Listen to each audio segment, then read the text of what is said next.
Hello 10th class बच्चों, कल आपको मैंने भेड़ और भेड़िए चैप्टर ख़त्म करा था आपका, तो उसके नोट्स, आपके वर्कबुक के क्वेश्चन आंसर हम आपको समझाएंगे, वो भेजेंगे, उसको पूरा कर लीजिएगा। देखिए वर्कबुक खोलेगा अपनी, पेज नंबर आपका है 81, ठीक है। पेज नंबर 81 खोलिएगा, इसका पहला एक्सरसाइज सॉल्व करेंगे। पशु समाज में इस क्रांतिकारी परिवर्तन से हर्ष की लहर दौड़ गई कि सुख, समृद्धि और सुरक्षा का स्वर्ण युग अब आया और वह आया। तो ये बच्चों आपका एक्सट्रैक्ट है। इसका पहला का, वन के पशुओं ने एक मत से क्या तय किया और क्यों? वन में प्रजातंत्र की स्थापना का आशय स्पष्ट कीजिए। तो सिंपल सा कि वन के पशुओं ने एक डिसीजन क्या लिया, एक डिसाइड क्या किया, सबने एक निर्णय क्या लिया, फैसला कि वन में प्रजातंत्र की स्थापना की जाए। और क्यों? क्योंकि उनको लगा कि अब वो लोग सभ्यता के उस स्तर पर पहुंच गए हैं जहां प्रजातंत्र की स्थापना की जा सकती है, या हम अपने बीच से अपने प्रतिनिधि का चुनाव कर सकते हैं ना, राजतंत्र से परे हो सकते हैं। अब हम अपने में से, अपने बीच से अपने प्रतिनिधि का चुनाव कर सकते हैं। तो इसका आंसर लिखते समय बच्चों लिखेंगे, वन के पशुओं ने एक मत से यह तय किया कि वन प्रदेश में प्रजातंत्र की स्थापना होनी चाहिए, क्योंकि उन्हें ऐसा लग रहा था कि वे सभ्यता के ऐसे स्तर पर पहुंच चुके हैं जहां उन्हें अच्छी शासन व्यवस्था या ऐसी शासन व्यवस्था अपनानी चाहिए जिसमें ताकतवर पशुओं का शोषण ना करे।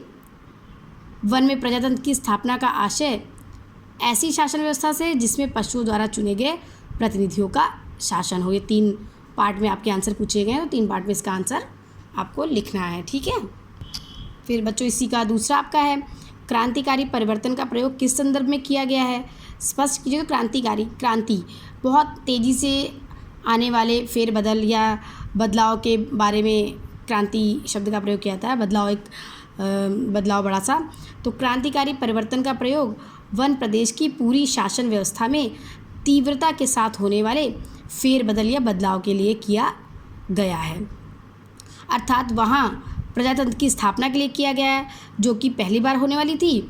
और अभी तक वन में ताकतवर पशु कमजोरों पर शासन कर रहा था, उनका शोषण कर रहा था, परंतु अब प्रजातंत्र की स्थापना जब होगी तो स्थापना रूपी इस क्रांतिकारी परिवर्तन के साथ ही सभी के हितों की रक्षा होगी, कोई किसी का शोषण नहीं करेगा। ये आपका दूसरे क्वेश्चन का आंसर है। इसको आप लोग कर लीजिएगा। समझ में आया बच्चों की क्रांतिकारी परिवर्तन का प्रयोग किस संदर्भ में किया गया है? तीव्रता से होने वाले फेरबदल या बदलाव के लिए किया गया है, यानी प्रजातंत्र की स्थापना के लिए। ये बच्चों आपका पेज नंबर 82 एक्सट्रैक्ट नंबर 1 का तीसरा क्वेश्चन है कि जंगल में हर्ष की लहर क्यों दौड़ गई? सुख, समृद्धि और सुरक्षा के स्वर्ण युग का आशय स्पष्ट कीजिए। तो ये बच्चों ये आंसर आपका थोड़ा सा बड़ा है, तो इसके लिए ध्यान रखिएगा। इसको करते समय आप लोग एक पेज ही निकालिएगा और इस पेज को यहाँ पर चिपका लीजिएगा और फिर साफ यहाँ पर आंसर नंबर डालिएगा, जैसे कि एक्सट्रैक्ट नंबर पहले का यहाँ पर डालिएगा और फिर इसको यहाँ पर पूरा कर लीजिएगा। ऐसे पेज पे कर लीजिएगा, जगह नहीं होगी, जगह कम होगी, तो इसको ऐसे आप लोग पेज पे करिएगा। ये भी क्वेश्चन बड़ा है और इसका घा भी बड़ा है, तो 3 हम आपको भेज रहे हैं। तीसरा देखिएगा, यहाँ पर तीसरा आपका है, भेड़े जंगल में हर्ष की लहर क्यों दौड़ गई थी? तो कह रहे हैं कि भेड़ें बिल्कुल सीधी सादी थीं, जंगल में भेड़िए उनका शोषण करते थे। अपनी भलाई के लिए वे वन प्रदेश में अपना वोट डाल करके अपने मत से एक अच्छे प्रतिनिधि का चुनाव करना चाहती थीं।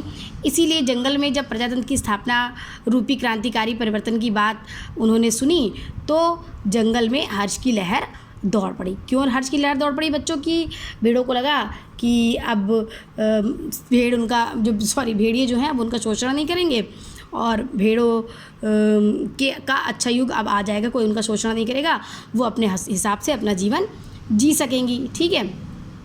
इसीलिए बच्चों जंगल में प्रजातंत्र की स्थापना रूपी क्रांतिकारी परिवर्तन की बात सुनकर हर्ष की लहर दौड़ पड़ी थी। अगला देखिएगा कि सुख, समृद्धि, सुरक्षा के स्वर्ण युग का मतलब क्या है? तो सुख, समृद्धि और सुरक्षा के स्वर्ण युग का आशय यह है कि अभी तक ताकतवर होने के कारण भेड़िए भेड़ों को सताते थे, उनको मारकर खा जाते थे, पर प्रजातंत्र की स्थापना की बात के साथ उनको ऐसा लगने लगा था कि अधिक संख्या में होने के कारण जब वोट पड़ेगा तो वोट में या प्रजातंत्र की स्थापना समय या वोट डाल करके वो अपने प्रतिनिधि को जिता देंगी, तो भेड़िए जीतेंगे नहीं, भेड़ जीत जाएंगी। और जब भेड़ें जीतेंगी तो ऐसा कानून बनेगा जिसमें जो उनकी भलाई में होगा और जिसमें कोई किसी को सताएगा नहीं, मारेगा नहीं, और नए समाज का ढांचा शांति, स्नेह, बंधुत्व, सहयोग पर स्थापित होगा, जिससे भेड़ें सुखी हो जाएंगी और उनकी सुख, समृद्धि और सुरक्षा का सहयोग आ जाएगा। तो ये 3 क्वेश्चन बच्चों आप लोग कर लीजिएगा, बाकी फिर हम आपको कल भेजेंगे, ठीक है। इसको ऐसे पेज पे ही करिएगा, ठीक है। Bye, take care everyone.